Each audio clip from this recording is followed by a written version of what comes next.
وہ اصل عربی زبان حجازی قوم سمجھتی تھی، شہری زبان نہیں، دیہاتی زبان۔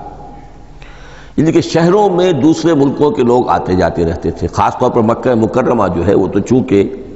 ایک بہت بڑا تجارتی مرکز تھا۔ لإلاف قریش إلافهم رحلة الشتاء والصيف فليعبدوا رب هذا البيت،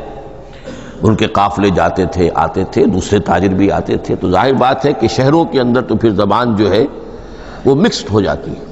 خالص نہیں رہتی۔ یہی وجہ ہے کہ قریش کے جو شریف گھرانے تھے، اونچے گھرانے تھے، وہ اپنے بچوں کو صحرا میں بھیج دیتے تھے کہ ان کی پرورش وہاں ہو، وہاں وہ خالص عربی زبان سیکھیں، ان کی زبان جو ہے پولیوٹڈ نہ ہو۔ تو بادیہ نشین حجاز کے، نجد کے نہیں، حجاز کے بادیہ نشین، ان کی زبان میں قرآن نازل ہوا ہے۔ یہ آیتیں اس سے پہلے بھی سامنے آ چکی ہیں سورہ زخرف کی، اِنَّا جَعَلْنَاهُ قُرْآنًا عَرَبِيًّا لَعَلَّكُمْ تَعْقِلُونَ، ہم نے اس اپنے کلام قدیم کو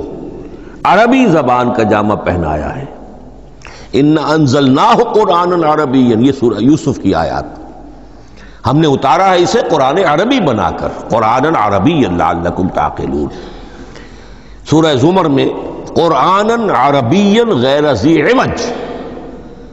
یہ عربی مبین میں ہے، صاف ستھری دھلی ہوئی عربی زبان جس میں کہیں کوئی ٹیڑھ نہیں ہے، کوئی ایچ پیچ نہیں ہے۔ اور یہی پھر سورہ کہف میں جو ایک ترانہ حمد اللہ نے ہمیں سکھایا ہے کہ میرے اس انعام عظیم پر میرا شکر ادا کیا کرو، تو کن الفاظ میں الحمدللہ الذی انزل علی عبدہ الکتاب ولم یجعل لہ عوجا۔ تو یہ عربی مبین جو ہے اگرچہ اصلاً ہے بادیہ نشین حجاز کے، البتہ یہ کہ عرب کے دوسرے قبائل کے بھی ان کی زبانوں کے بعض الفاظ اس میں آئے ہیں۔ اس سے آگے بڑھ کر یہ کہ بعض معرب الفاظ بھی ہیں، ہندی زبان کا کوئی لفظ اس نے عربی کا جامہ پہن لیا، فارسی زبان کا کوئی لفظ اس نے عربی کا جامہ پہن، وہ بھی قرآن میں بعض ہیں، استثناءات ہیں یہ۔ جیسے سنگ گل،